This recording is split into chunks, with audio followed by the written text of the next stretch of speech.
Saudara, seorang warga desa Hunggalua, Kecamatan Limboto, Kabupaten Gorontalo, ditemukan dalam kondisi tak bernyawa di Danau Limboto.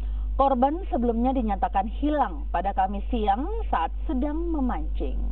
Tim Basarnas dibantu warga yang melakukan pencarian akhirnya menemukan Ali Sako, warga desa Hunggalua, Kecamatan Limboto, Kabupaten Gorontalo di Danau Limboto. Korban ditemukan dalam kondisi tak bernyawa setelah dinyatakan hilang saat sedang memancing di Danau Limboto.